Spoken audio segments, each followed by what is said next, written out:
Salut tout le monde et bienvenue à cette nouvelle édition de Lectio Musica, la place pour les passionnés de paroles, de musique et de sens. Mon nom est Guylain Prince, je suis un franciscain du Canada et depuis toujours j'écoute du rock, en particulier du hard rock, du metal et du prog.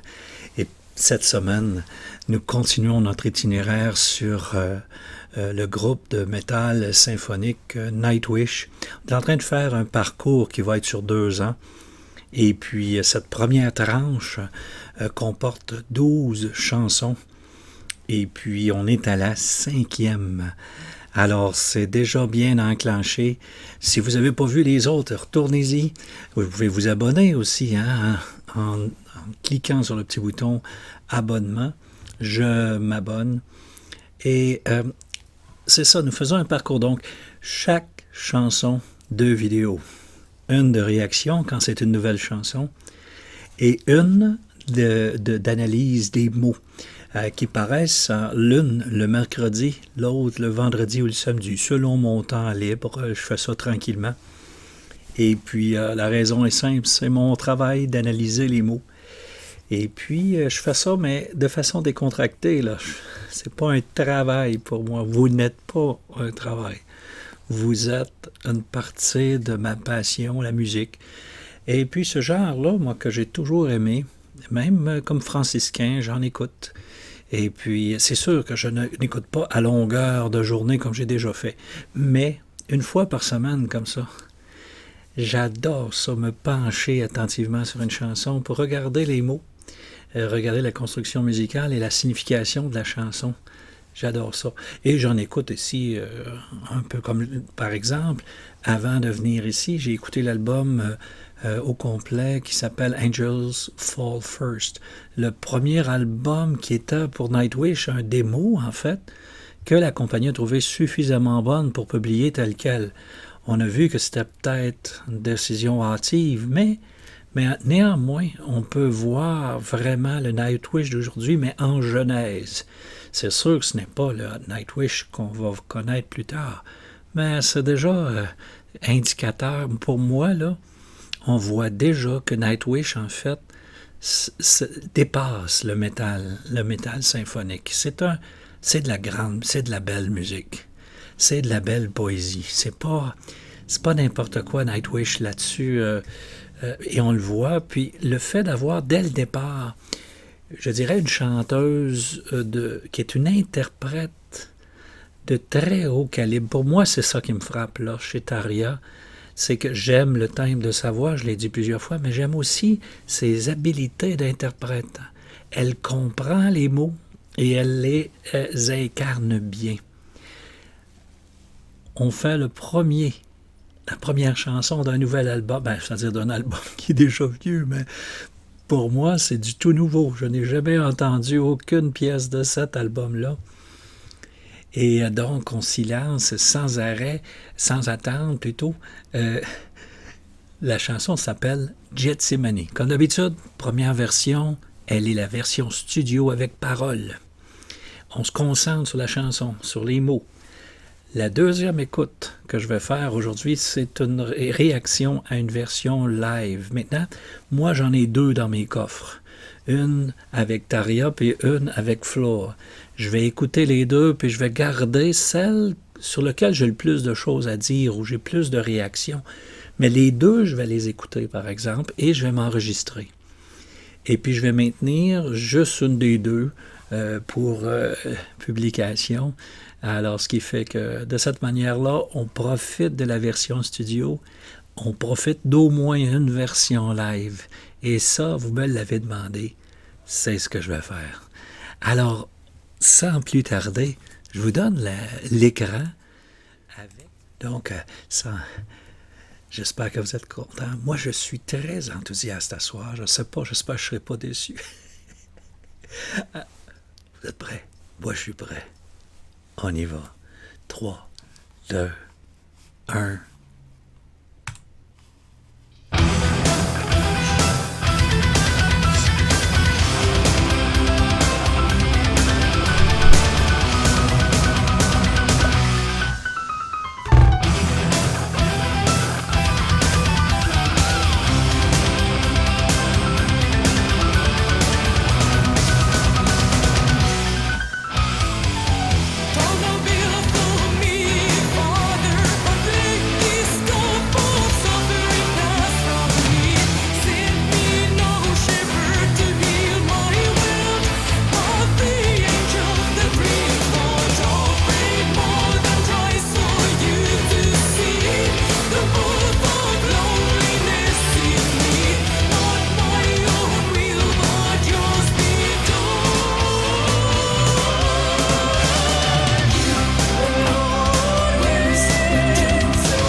4 guitares en même temps.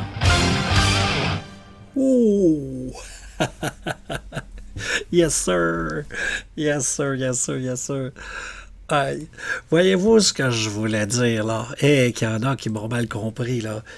Je disais pas que Nightwish était tout entier dans les démos qu'on a entendues. On considérons ça comme 4 démos. Et puis il y en a qui ont pris offense en disant que déjà, je vois Nightwish. Je le vois déjà, Nightwish. Ben, cette chanson-là, là, elle n'est pas si différente qu'on le pense des précédentes. Non. Et je vais vous expliquer le niveau où je me situe. Moi, là, j'ai pas de guitare électrique de même, là. J'ai pas un Yuka qui varge sur son drum. Ce que j'ai une guitare, j'ai une voix, j'ai des mots, puis j'ai des histoires à raconter. Nightwish raconte des histoires d'une manière poétique avec un background de musique classique. C'est clair. Vous aviez un piano là-dedans très classique. Vous aviez des strings orchestraux très classiques. La voix lyrique de Tarja, c'est du classique, mais amplifié. Puis ça, j'ai dit ça quand j'ai fait l'analyse de Human Nature, le dernier album. Moi, je trouve là que Nightwish n'est pas un band de métal. Il dépasse le métal, en fait. C'est un band de belle musique, un band de grande musique qui joue dans le genre métal. Mais pour moi, ils ne sont pas un band de métal. Puis on voit dans la manière dont c'est construit ce désir d'avoir... On n'est pas là dans une mentalité de hard rock ou de métal où le drummer a un beat identique du début à la fin, où il n'y a à peu près pas de variation dans la rhythm section, sinon un solo qui arrive à un moment donné. Eux autres, c'est pas comme ça qu'ils pensent. Ils pensent dynamique, ça progresse, ça avance. Il y a des briseurs de rythme, il y a de la cassure. Ça, c'était déjà fantastique. Les ingrédients, moi je dirais là, que dans celle-là, les ingrédients Nightwish d'aujourd'hui sont déjà présents. Mais ça va se décliner avec de plus en plus d'expertise. Mais c'était déjà là. C'était déjà... Vous rappelez-vous ma réaction à The Carpenter? La rhythm section, là, je l'ai aimé tout de suite, moi, de ce band-là. Il y a quelque chose qu'ils ont réussi à créer, ces gens-là, dès le départ, que j'aime beaucoup, beaucoup, beaucoup. C'est lourd, c'est heavy, c'est mon genre de musique, là. C'est pesant. Hein? Mais en même temps, il y a une direction, il y a un sens à ce qu'ils font. Voilà, c'est ce que je cherche. Il y a un sens à tout ça. Puis ça, là, si ça ne dit pas la souffrance de quelqu'un, j'ai l'impression, je n'ai pas lu attentivement, j'ai malheureusement pas eu le temps de le lire en détail, mais assez vite, on peut voir qu'il semble quelqu'un d'aujourd'hui qui compare ce qu'il vit autant dans un amour que dans une peine d'amour. Là, je vais regarder ça plus attentivement.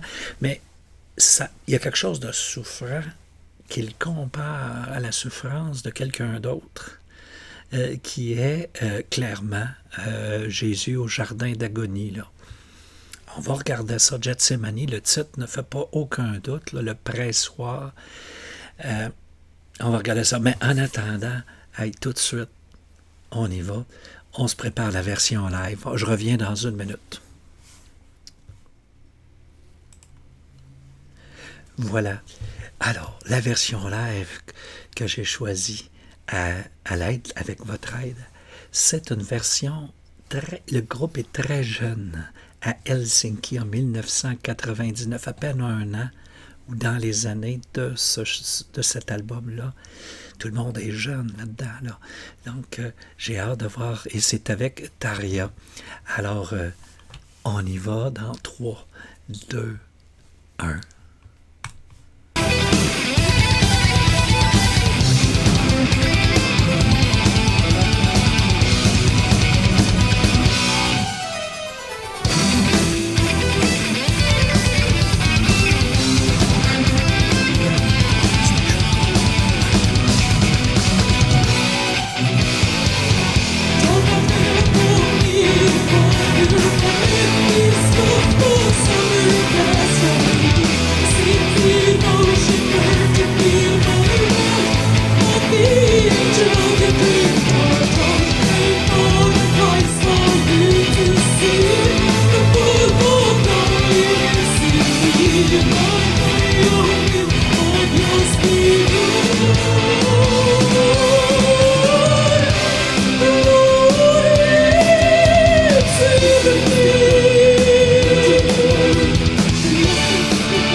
des coups, des cheveux courts.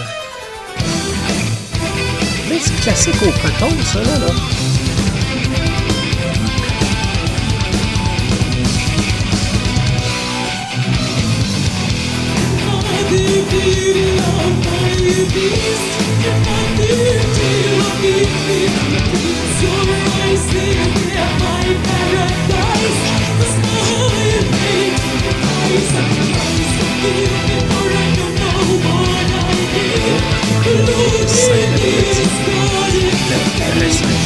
C'est un vrai couplet, ça.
Yes. J'ai oublié de mettre les micros de la foule. Ça, les techniciens, des fois, ils nous font ce tour-là. Il y a des micros dans la foule. Si tu les allumes pas, parce que ça arrête subitement, là. T'entends pas la foule, puis là, on a l'impression qu'il y avait 3 personnes dans la salle. C'est parce que ce sont les 3 ou 4 personnes qui sont assez proches des micros de scène pour qu'on les entende bien, là. Ça prend des micros dans l'assistance pour entendre les choses. Avant qu'ils ouvrent les micros de foule, on avait l'impression qu'il y a 3 personnes. Hey, c'est-tu beau de voir tout le monde clean cut? C'est clair qu'ils débutent leur carrière, là. C'est clair qu'ils veulent se faire une place au soleil.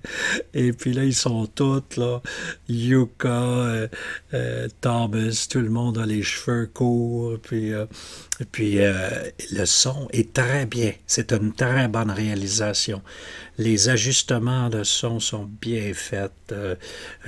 Quand elle doit être, quand Daria doit être en arrière-fond, avec beaucoup de ce qu'on appelle de réverbération. Tout est replacé, tout est placé. J'ai fait beaucoup de mixage dans ma vie. Je me suis cassé la tête souvent parce que je voulais vraiment mettre en évidence chacun des instruments. Hein? Puis c'est assez difficile à calibrer, pour être honnête, là, pour bien faire son travail. Et c'est très bon. C'est un enregistrement de première classe. Daria est en grande forme. Les musiciens sont en... Mais on voit que Thomas est très concentré. Ah, il se tourne pas les pouces, lui, là, en arrière-fond, là. Il y a constamment des lignes de jouets qui sont complexes. La grande différence entre la version studio et la version live, c'est que j'ai fait la remarque que dans la version live, à un moment donné, on a 4 guitares de M-Pou dans les oreilles. On a les guitares rythmiques qui sont de chaque côté, puis on a 2 guitares qui dialoguent au niveau du lead. Ça paraît, ça, quand tu arrives en show puis qu'il y a juste une guitare, là.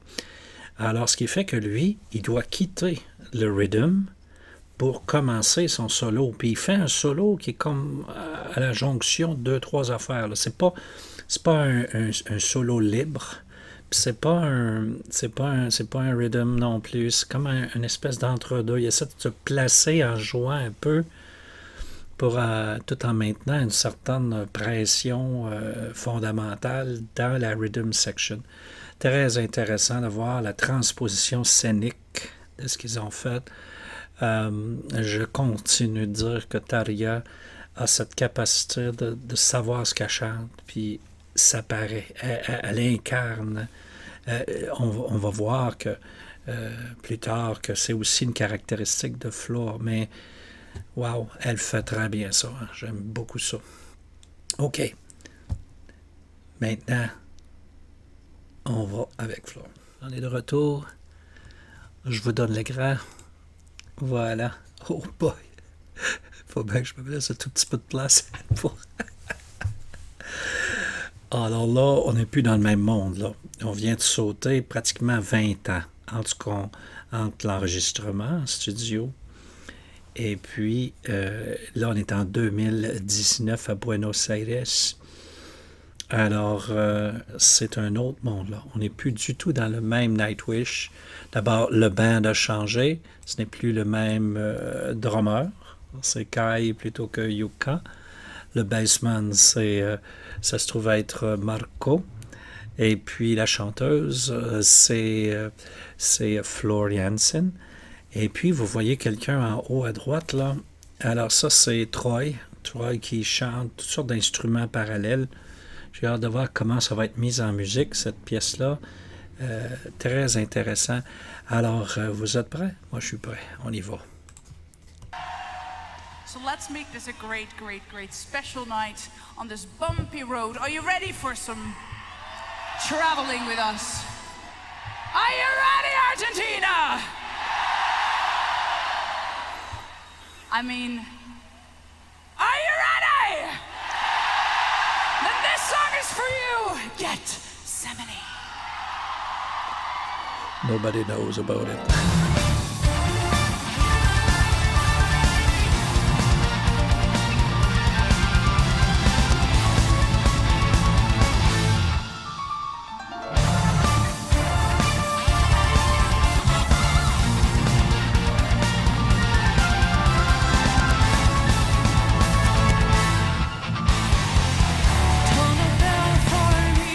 Father, but let this cup of suffering pass from me.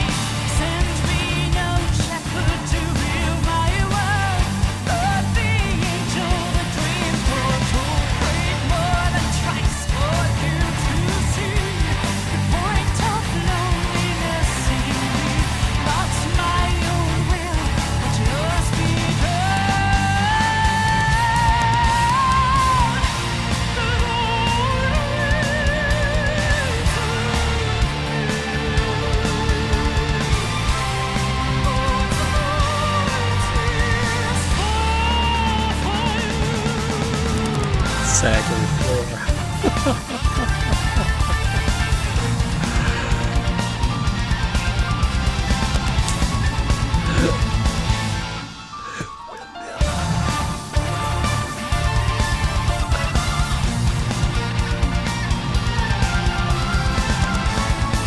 c'est du classique, là.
Je comprends ce qu'ils ont fait.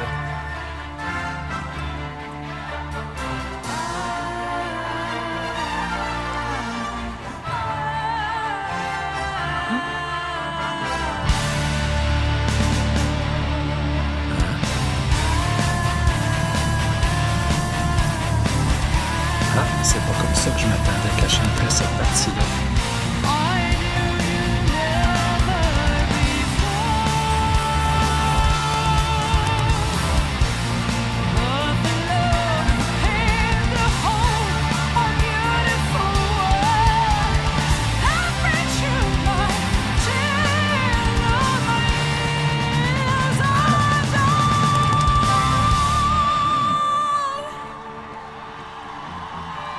Complètement différent de Taria, ça.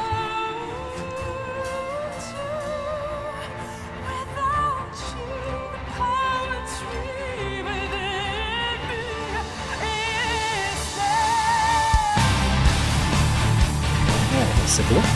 Ah,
hey! Yes, sir. Yes, sir. Yes, sir. Hey, c'est pas mal bon, hein? Ah, hey, wow. Oh, écoutez, là, je vais en décevoir plusieurs, par exemple. Là, je vais en décevoir. J'aime vraiment les deux versions live. Et c'est pourquoi je vais les mettre toutes les deux. Je vais vous expliquer tout de suite pourquoi.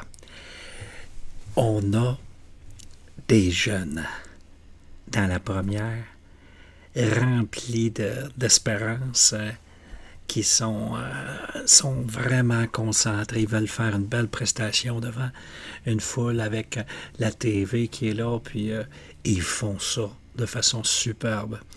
L'approche lyrique de Tarja, je la trouve excellente pour le couplet, pour les sections instrumentales, vocales et la finale. Je trouve ça A+. Et moi, à mon goût, je trouve ça un petit peu supérieur à ça, à Floor. Ça, c'est à mon goût, à moi, là. Mais par contre, la façon que Floor fait les couplets, qui c'est plus en voix de poitrine, en voix normale ou mixte, et ça donne un résultat, ça donne une façon de raconter l'histoire qui est plus naturelle, je trouve. Alors, mais je suis tout étonné de voir qu'alors on le sait, Floor, elle peut faire n'importe quoi.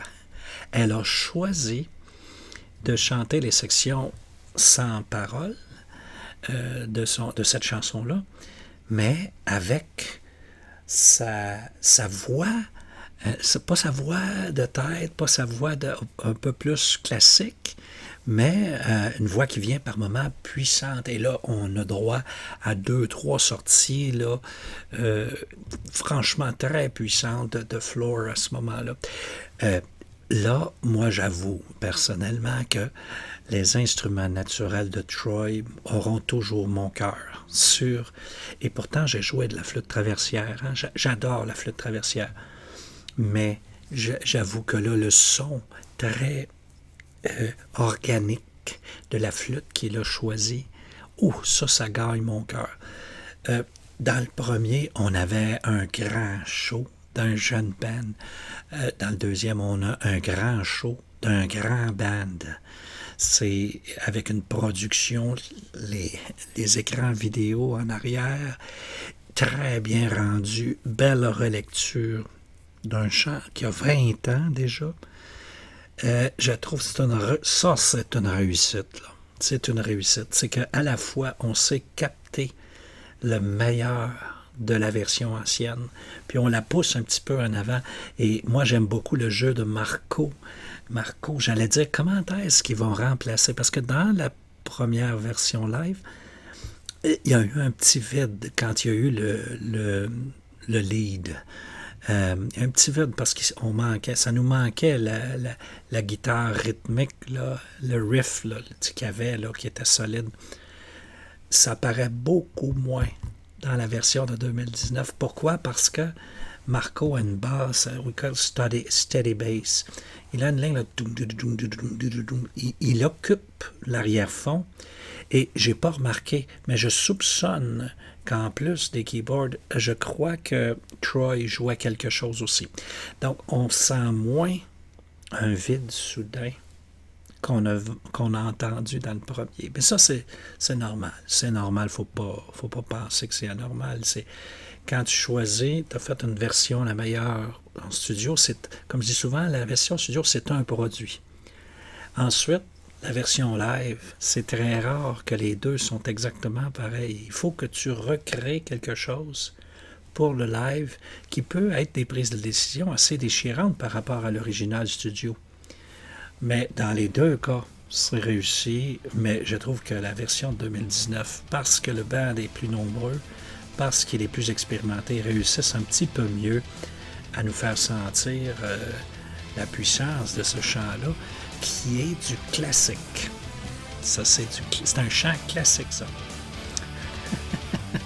Une pièce de musique classique, mais amplifiée. Et puis, c'est première classe.